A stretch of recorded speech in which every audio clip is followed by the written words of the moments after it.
Victor Wembanyama is one of the best NBA draft prospects ever. What is up, NBA fans? Welcome to TSR Sports. Today we're going to be doing a draft profile for Victor Wembanyama, also looking at highlights from his career. This is my first time watching him play, so I'm very excited to see what he can bring to the NBA. The question I want to ask you, though, drop a comment down below. Do you think teams are already tanking to get Victor number one next season? My San Antonio Spurs traded their best player, DeJounte Murray. The Utah Jazz just traded three-time Defensive Player of the Year, Rudy Gobert, away. And there's a lot of talk Donovan Mitchell is next, which means they're likely in full tank mode next year. A lot of the teams on the thumbnail might not be good next year either, so who do you think would be best for Victor Wembanyama to go to? Hit that thumbs up, like, support the channel, and subscribe for more NBA content. I'll drop a comment in the link with a link below to the SB Nation article that I'm referencing today. Anyway, Victor Wembanyama.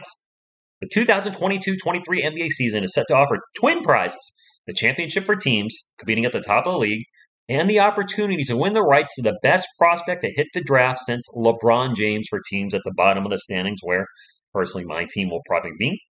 Victor, he is the ideal package of length, skills, and athleticism to play the sport. He is listed at 7'2", 230 pounds, with a 7'9" wingspan. They're saying that feels conservative. We'll get to that a little bit later.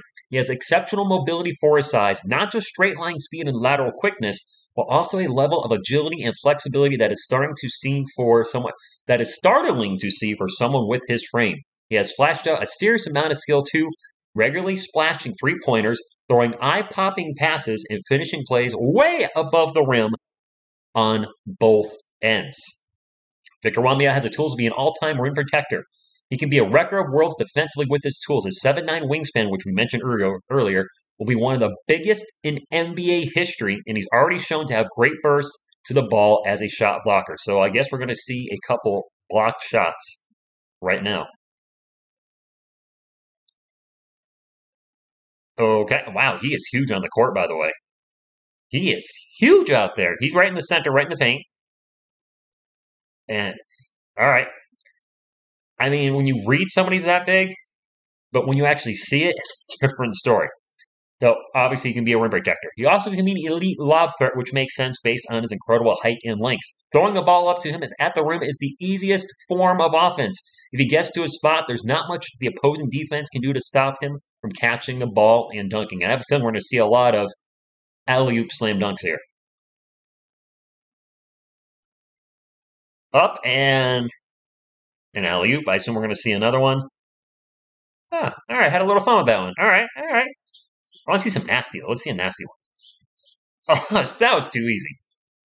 All right, one more. All right, and up, and okay. So that, one more. All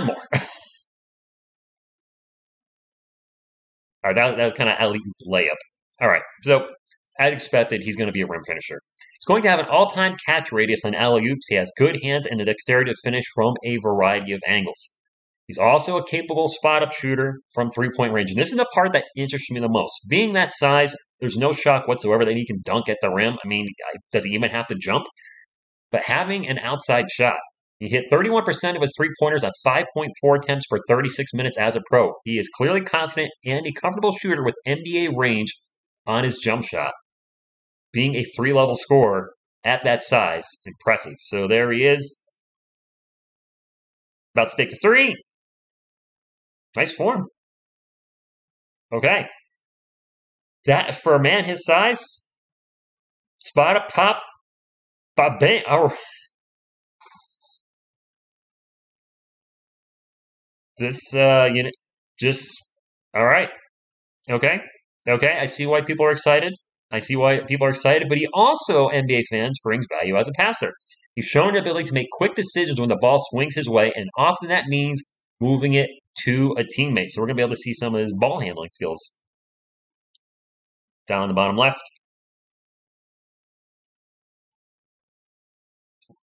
Baseball type pass there. Sidearm football. A nice pass. Bottom left again. And all right, so he's very good at finding his teammate in the paint. That's certainly a good thing. Top right. Floats it over the defense. Nice touch pass, if you will, floating it over the defense and getting it only where his teammate can get it for the bucket. Another thing that I like to read about any draft prospect, Victor Wembanyama plays with a high motor. One of the most impressive things about tape this season is how many hustle plays he's made. This isn't a player who stands around idly until he's involved in the play. He goes after loose balls, runs the floor hard, and can produce some sensational moments attacking the offensive glass. So I assume we're going to see him grab some boards, some loose balls. Ooh. All right, big man. He was on the bottom right. Now in the middle. Okay, all right. Let's start that one over. That's what I like to see. He's number one, in case you haven't been having some trouble following it. Watch the hustle on this play. Saves the ball from going out of bounds, gets back into the play, gets into the paint, calls for the ball, and finishes at the rim. That's impressive. A lot of other players might, after jumping out of bounds, hang out there for a minute, say hi to the fans, wait to see what happens. No, he finished what he started. Look at the hustle. The hustle and finishing with an alley-oop dunk. I like what I'm seeing. I mean, the alley-oop dunks were nice, but stuff like this is what gets me. Look at the hustle. Look at that hustle for the offensive rebound.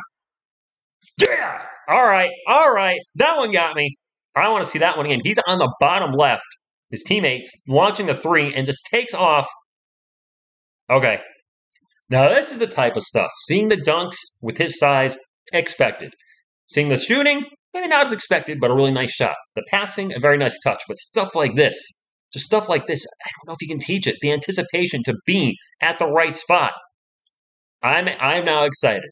He shows flashes of self-creation as well. There were some tantalizing flashes of shot creation in his tape this season with crossovers, post fadeaways, pump fakes into his step backs, and pump into rim attacks. So this is probably going to get me going to NBA fans. Let's take a look. Oh! No, he didn't. No, whoa. Was that a little shades of Akeem the Dream?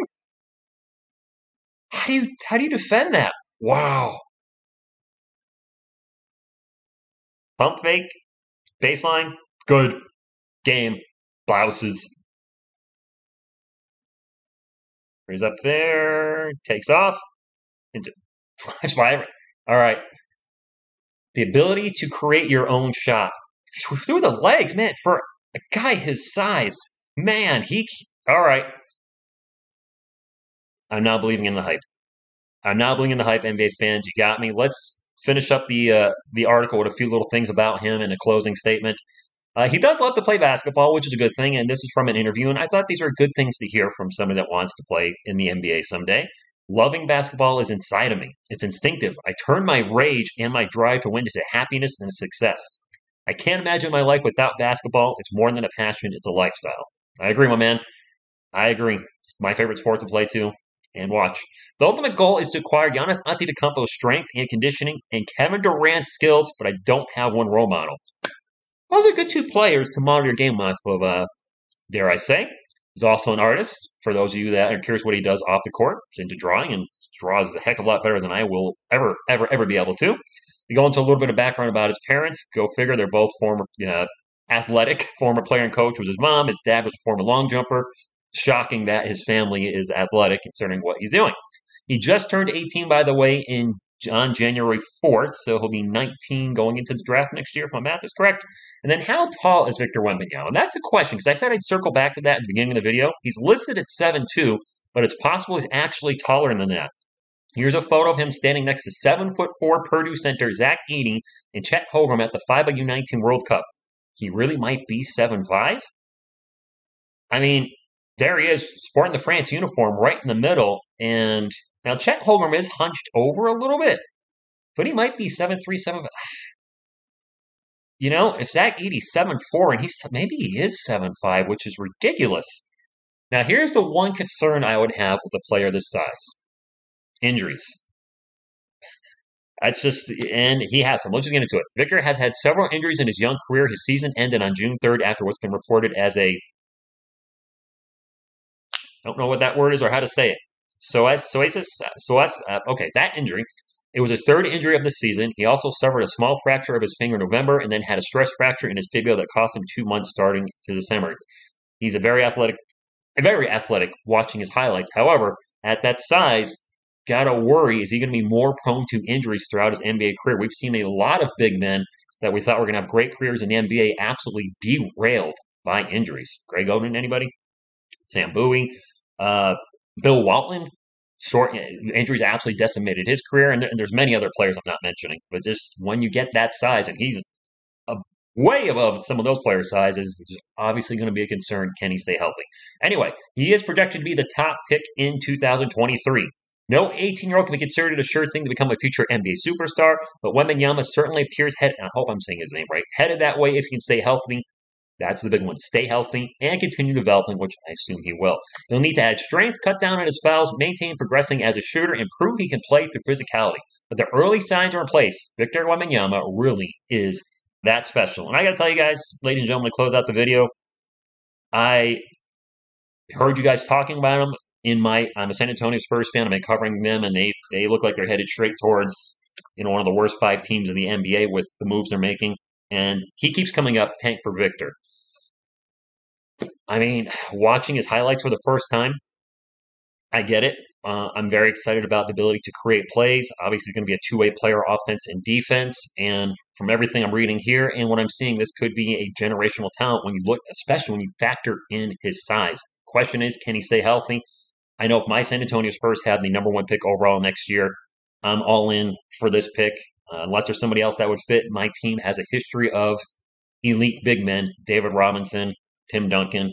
Obviously, putting Victor Wembanyama's name up there with them would certainly feel good to me as a San Antonio Spurs fan. So I want to thank you all so much for tuning in.